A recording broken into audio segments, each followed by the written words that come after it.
नमस्कार, आप देख रहे हैं समाचार टीवी न्यूज, जहां हम आपको छोटी बड़ी देश प्रदेश तमाम खबरों से रूबरू कराते हैं। चलिए इसी के साथ आगे बढ़ेंगे और देखेंगे कि आज की बड़ी खबर में क्या कुछ है खास। ग्राम पंचायत बांद्रियाबड़ में 1,75,000 लागत की पानी टंकी पानी भरते ही टूट गई। इस संबंध में मीडिया प्रतिनिधि द्वारा सचिव वित्त प्रभार मनोहर सोलंकी, ग्राम पंचायत बांद्रियाबड़ से पूछे जाने पर अपना काम होना और सरपंच सचिव द्वारा निर्माण करना स्वीकार किया गया।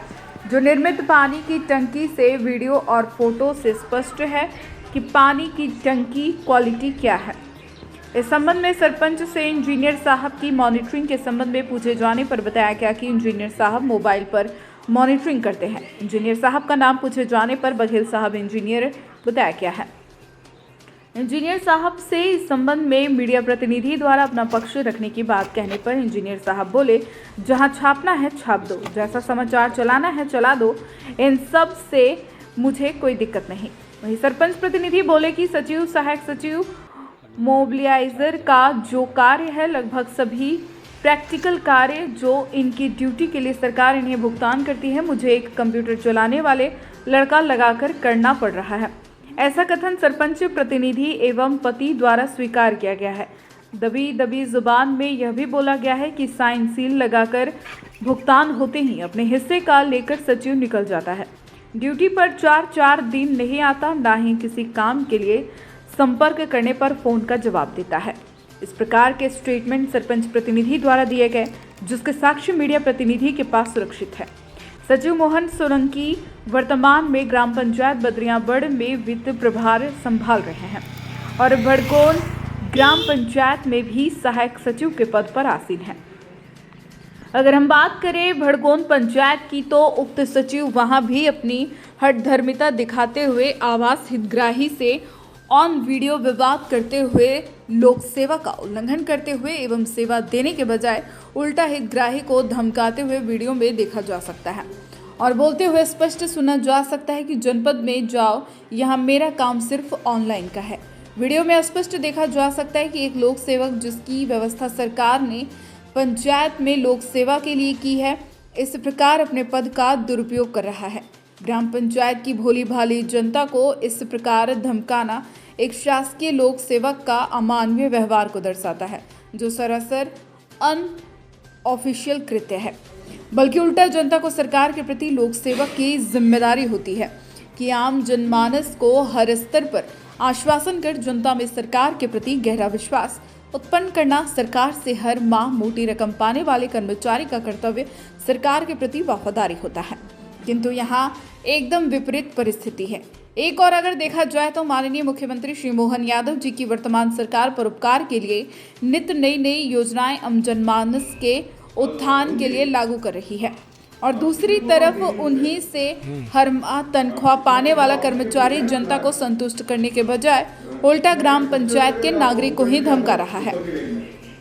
वीडियो में स्पष्ट देखा जा सकता है कि पद पर रहते हुए आम नागरिक से एक कर्मचारी किस प्रकार का जवाब दे रहे हैं और कैसा व्यवहार कर रहे हैं। माननीय मुख्यमंत्री जी को इस और ध्यान केंद्रित करने की आवश्यकता है, जिससे कि सरकार की परोपकारी योजनाओं का लाभ हितग्राहियों को सरलता से प्राप्त हो सके।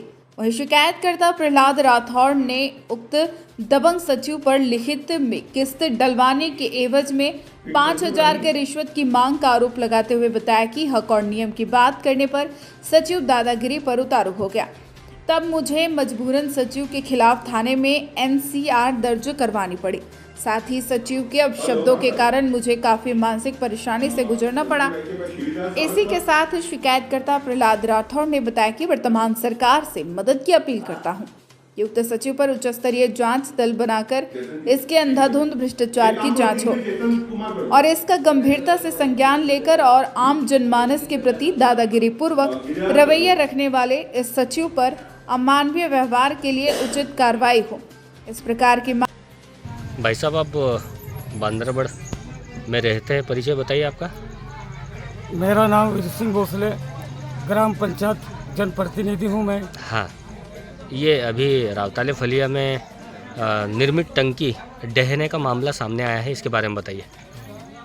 वहाँ के लोगों ने बताया हमारे फलिया में ठोस टंकी की ज़रूरत है, हमारे गाय भैंस बछड़े वगैरह है, उस हिसाब से मैं ठोस टंकी बना रहा था। और निर्माणाधीन काम था ये।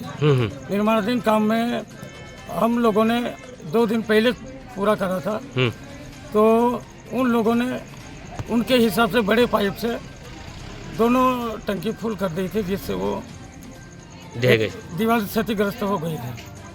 जैसे स्पॉट लेवल पे हमने उसको देखा तो ज़मीनी लेवल पे जो स्ट्रक्चर उसका पक्का बनाना चाहिए वो नहीं था। और दूसरा ये है कि उसमें ना सरिये बहुत घटिया कैटेगरी के सरिया जो डलना चाहिए एस्टीमेट के हिसाब से नहीं डला है, क्या कहेंगे? तो हम ये सभी चीज़ें इंजीनियरिंग के मार्गदर्शन में से काम चला रहे थे। मैं हर दिन का हर तारीख का फोटो इंजीनियर हमारे उपयंत्री है, हाँ। उनको भेजता था। क्या नाम है इंजीनियर का आपके? इंजीनियर हमारे बघेल सर करके है। बघेल सर? से, हाँ बघेल सर है। बघेल सर। तो वो डेली मॉनिटरिंग करने के लिए आते थे? हाँ, मॉनिटरिंग वो मोबाइल से करते थे। मोबाइल से? और स्पॉट पे नहीं आते थे? नहीं, 2-3 दिन में आते हैं। 2-3 दिन में आते हैं? हाँ, 2-3 दिन में आते हैं। तो उसको मुरुम पर डायरेक्ट उसका जो है धरातल बना देना और टेक्निकल आधार पे सही नहीं है।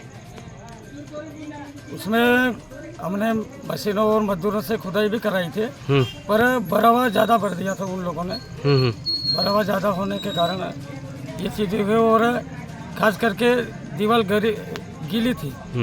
ठेका क्या ठेका दिया गया था किसी को? ठेका नहीं, वो मेरे ग्राम पंचायत के एजेंसी से काम हो रहा था। ठीक है, ठीक है, ठीक है। भाई साहब आपका परिचय बताइए। मेरा परिचय प्रहलाद अमर सिंह राठौड़, ग्राम भड़वन से। विगत दिनों आवास प्रधानमंत्री आवास को लेकर कोई विषय रहा आपका, बताइए उसके बारे में। विगत दिनों में विषय ये रहा, मेरे माँ के नाम से वैजंती भाई अमर सिंह राठौड़ के नाम से मेरा आवास कुटीर आई है। सन 2022 की है वो स्वीकृति। तो मैं द्वितीय किस्त के लिए रोजगार सहायक सचिव मनोहर पिता सुरेश सोलंकी इनके पास गया, जो ग्राम पंचायत में बैठे थे। मैंने जाके कहा कि भाई द्वितीय किस्त मेरी माँ की डाली जाए, परंतु सहायक सचिव द्वारा मुझे जवाब दिया जाता है कि आप अगर कई व्यवस्था करते हो तो ऊपर साहब लोगों से बात करके द्वितीय किस्त मैं डलवा दूंगा, अन्यथा नियम से द्वितीय किस्त नहीं डाली जाएगी। मैंने कहा कि आपको अगर कुछ व्यवस्था करूं जब जाके आप द्वितीय किस्त निकालेंगे। हाँ। ऐसे नहीं निकाल सकते क्या? नहीं, नियम से ऐसे नहीं होगा, बोले ऐसे आपकी किस्त नहीं निकलेगी। तो मैंने कहा कि मैंने क्या है नियम बता मेरे को।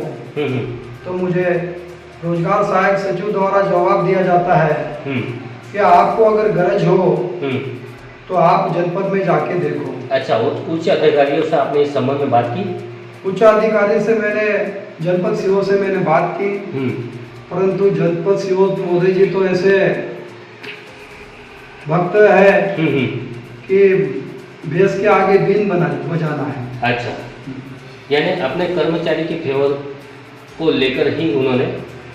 हाँ, वो तो हम पूर्व से देखते आए हम लोग कि कभी जनपद सीओ पाटिल क्या वर्तमान सचिव जो इस प्रकार की अभद्रता एक आवास हितग्राही के साथ में कर रहा है, क्या उसको कोई राजनीतिक संरक्षण प्राप्त है? राजनीतिक संरक्षण है ना, स्वयं के परिवार से उसका भाई उप सरपंच होने की वजह से खुलेआम दादागिरी करता है। मेरा क्या उखाड़ लेंगे आप लोग, आपको जहाँ पटे वहाँ शिकायत कर लो, पंचायत क्या तुम्हारी बाप की है? इस प्रकार से अभद्र शब्दों का उपयोग किया जाता है रोजगार सहायक सचिव द्वारा। क्या इन चीजों को आपने जनपद सीओ के संज्ञान में लाया? संज्ञान में मैंने लिखित में उनको लेटर भी दिया, उनसे बात भी की, संज्ञान में दिया, उनके नॉलेज में दिया गया। अब तक उनके द्वारा कोई जांच या प्रतिक्रिया? ऐसा कुछ भी नहीं किया गया उनके द्वारा। क्या चाहते हैं आप? क्या चाहते हैं? ऐसे भ्रष्ट अधिकारियों के खिलाफ कार्रवाई होनी चाहिए। अच्छा, ये भी हमारे सूत्रों के द्वारा संज्ञान में आया इस मुद्दे को लेकर या इस विषय को लेकर कोई आपके ऊपर पुलिस कार्रवाई भी हुई थी? मेरे पे पुलिस कार्रवाई क्या एफआईआर दर्ज की गई मेरे खिलाफ रोजगार सहायक सचिव द्वारा। वर्तमान सरकार से आप पारदर्शिता को लेकर क्या चाहते हैं? सरकार से तो यही चाहते हैं कि भाई सरकार का सेवक है, लोगों के हित में कार्य करे, ये चाहते हैं। परंतु यहाँ तो खुलेआम दादागिरी हो रही है रोजगार सहायक सचिव द्वारा। अच्छा, ठीक है, धन्यवाद। Thank you. तो अभी हमने आपको इस बड़ी खबर से रूबरू कराया। ऐसे ही और तमाम खबरों के लिए हमारे साथ बने रहिए और देखते रहिए समाचार टीवी न्यूज़, और हमारे चैनल को लाइक, सब्सक्राइब और शेयर ज़रूर करें।